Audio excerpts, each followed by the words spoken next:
Howdy, my name is Tyson, and I'm a little bit about myself. I'm a current master's student here at Texas A&M University. I'm majoring in agricultural leadership, education, and communications. I'm a second uh, semester master's student. Um, I'm also a fifth generation rancher out in McCullough County here in Texas. Our family has been in the sheep and goat industry my entire life. We primarily raise Rambouillet sheep, and which we have currently um, switched over to Dorpers, but we still do Angora goats. Um, but I'm not gonna. This discussion isn't about me, as y'all can see. The topic's about the innovation of a robotic shearing within the sheep and goat industry. So, today I'm going to discuss a very interesting and compelling topic that is currently an issue or a growing concern in the state of Texas in regards to the sheep and goat industry. Um, more specifically, the fine wool and mohair production. But before we get started, I think it's always best to, go over the roots of how things began and where they originated from. So, you know, when we're looking at wool and mohair production in the state of Texas, um, the origin, it originated from Spaniards and other immigrants who came to Texas, in the hopes of starting a new life. We all heard the saying, starting the American dream. That's exactly what, the immigrants in the 1800s and, did. I mean, that was their main production was sheep and goats, and just like any new trend or old trend rather, the sheep and goat industry has, been around for decades, if not longer. But what really started, I guess you could call the boom, in Texas, according to Carlson, 1996, um, is that ranchers, predominantly cattle ranchers for that matter, were beginning to, notice that there was a substantial economic market, you know, raising sheep and goats. Um, that they weren't only used for meat production, but there was a market for their wool and mohair. The products to be sold for clothing or sold into the fashion industry. And that's basically how the history got started. Um, but and I promise y'all that today's not a history lesson, but rather just gaining a better understanding of how it originated. But but staying on track here, let's take a little deeper look and gain a better understanding of what concerns um is growing around the wool and mohair production. So, the issue is labor shortage. Um, and finding shares to share, large number of sheep and goats, which is causing ranchers to decrease the herds or raise an alternative breed. For example, Dorpers, which do not need to be shorn, or another similar breed that doesn't require to be shorn is Spanish or Boer goats. Switching from Angora goats with the mohair. Um, you know, uh,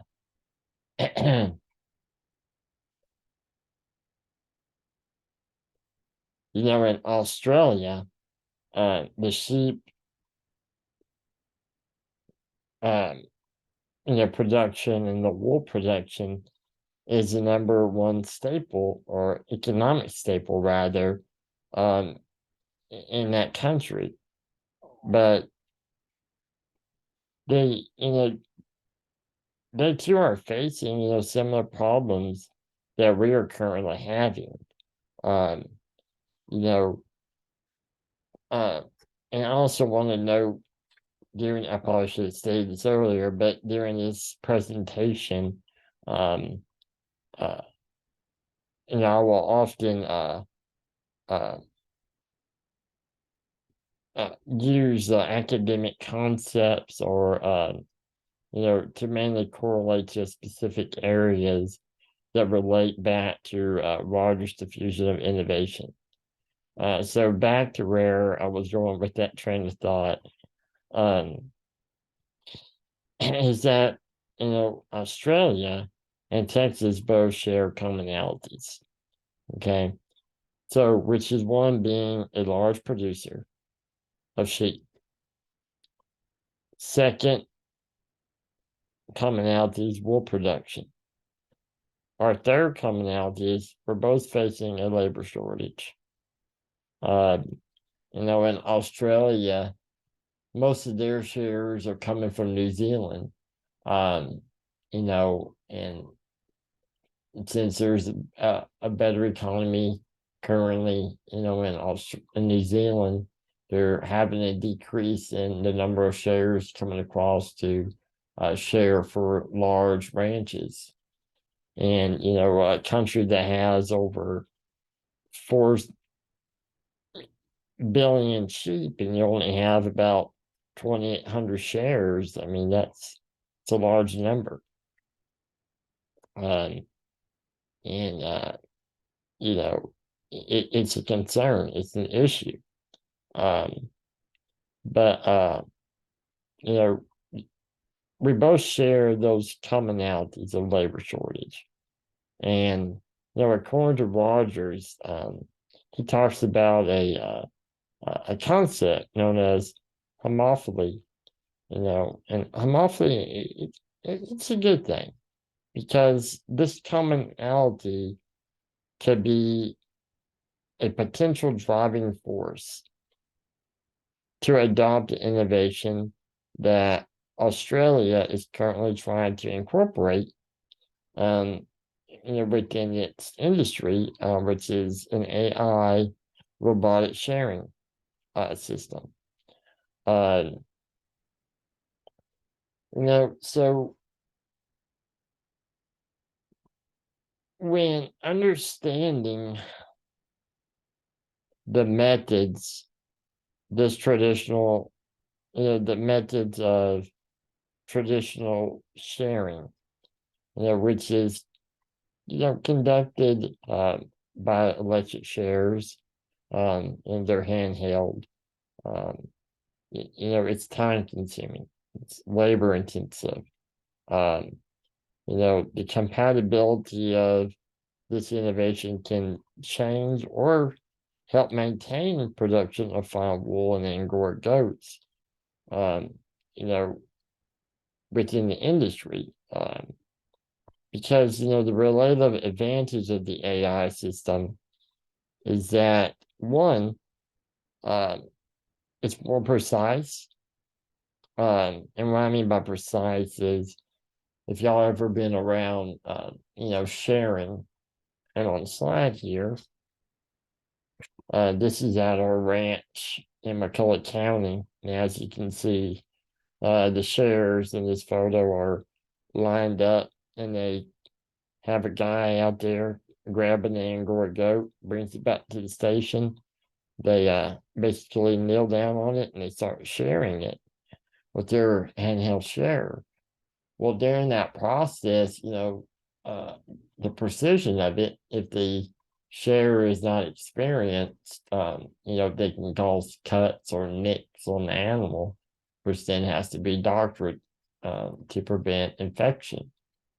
And so basically, researchers are trying to make this AI system more precise to prevent some of those injuries on the animal. And it's also going to be more efficient. we're sharing large numbers of animals in a shorter period of time. Compared to having a sharing crew mainly share an animal, which could take approximately 5 to 8 minutes, depending on their experience. Also, the robotic system is, it's not meant, in any way, to take away jobs from sharers. I think that's the misconception that, some of the people in Australia are having, is that it's going to replace sharers. It's not meant to do that, but rather it's, in a sense, it is an advanced tool, that can serve as a benefactor towards the sharers. It can make them more efficient within the job. Um, you know, and help this industry. So, as we go further into the AI system, a robotic system, the question that could be um, asked is, how can AI robotic systems have an impact within our society? Well, if you think about that, you could probably come up with one or three or four answers to that question. But the first, one that comes to my mind is that, it's going to help keep farmer and ranchers in production. So when you think about it's going to help them keep them in production, they're not going to have to switch over to a new breed or an alternative breed of livestock.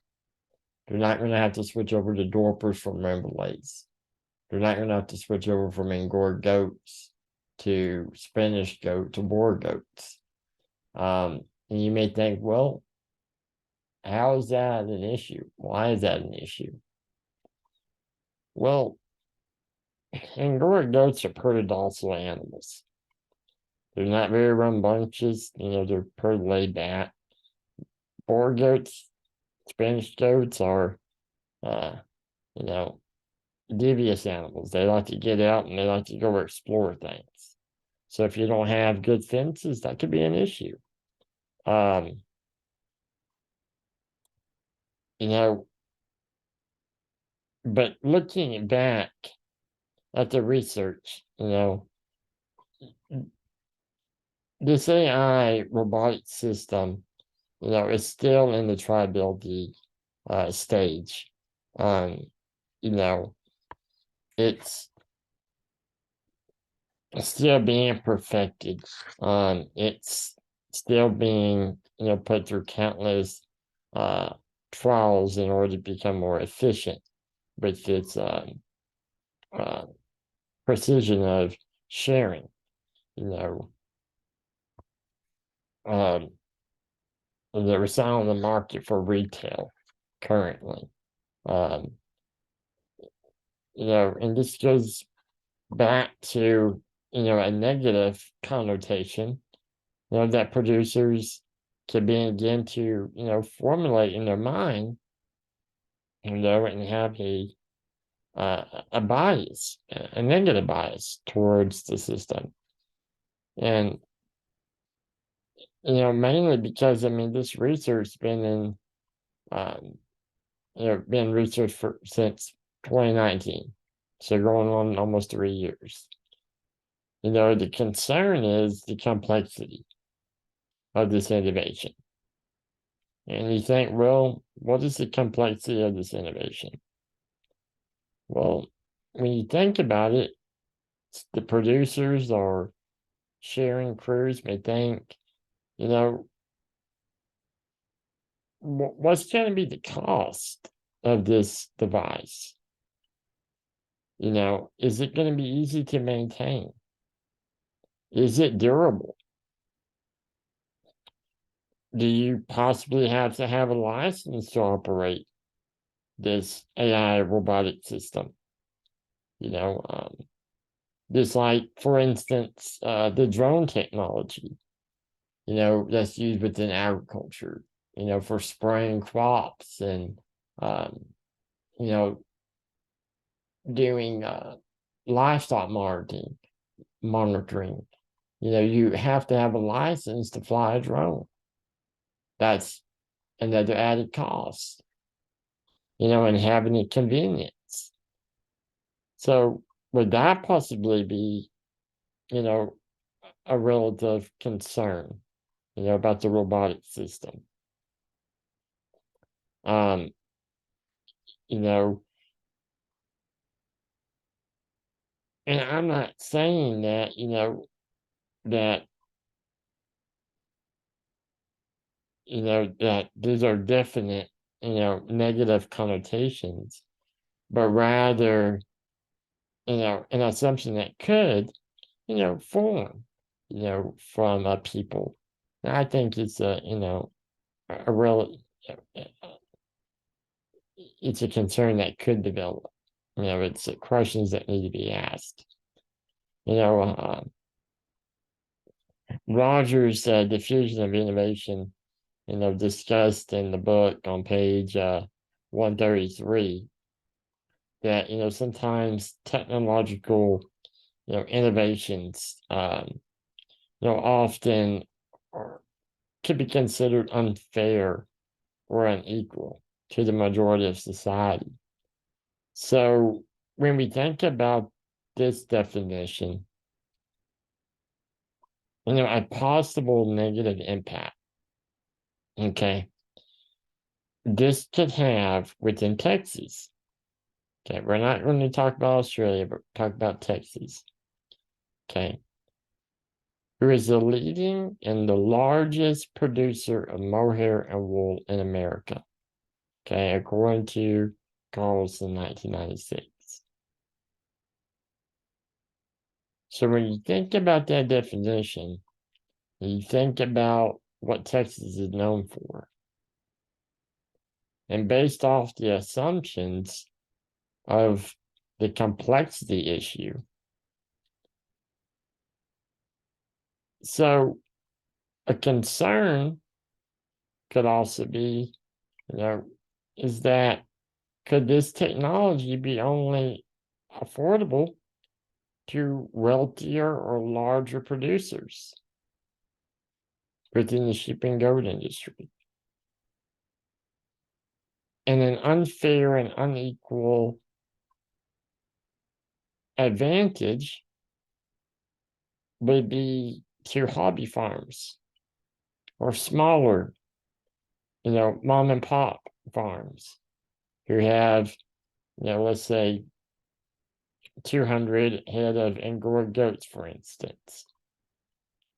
Are they going to be able to afford to buy an AI robotic system? Are they going to be able to afford a shearing crew who has an AI robotic system to come and share their animals who may charge an additional fee? Possibly, possibly not. But those are some of the concerns that technological innovations can bring.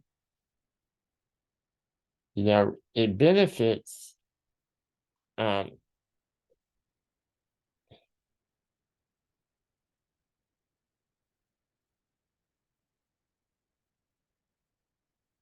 it benefits the industry, but it also can, I don't want to use the word harm, but it can, you know, uh, change the livelihoods of people who are smaller producers, um, which causes them to either reduce their numbers, um, share the livestock themselves, or switch to an alternative uh, animal breed, similar to what I named before. Um, so and I will state this again, these are just some of the concerns that could potentially, okay, I'll use the word potentially because it's not a definite, you know, answer that's by any means valid but a potential that could arise. But the underlying issue, within this discussion is not about the affordability. Even though that it is a valid concern that could potentially arise, once this innovation is made available. But as we conclude, before I forget here is the AI robotic shearing system, as I can see here on the PowerPoint. This is a prototype sheep that researchers in Australia have developed that basically simulates the same body figure of a full-size grown ewe. And I know this looks a little bit smaller, but the robotic arms are supposed to be able to scan the animal size and be a precise measurement of where to shear the animal for more efficiency and accuracy of removing the wool from the animal. But as we conclude today, and we conclude our discussion about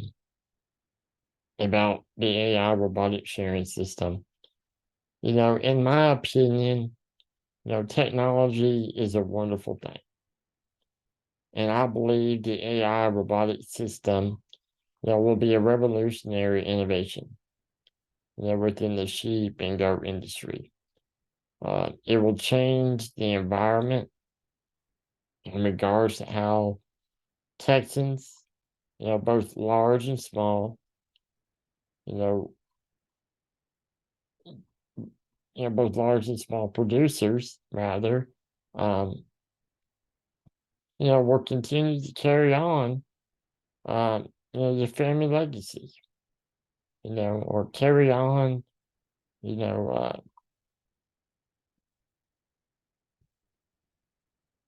their new beginning, within agriculture, within farming.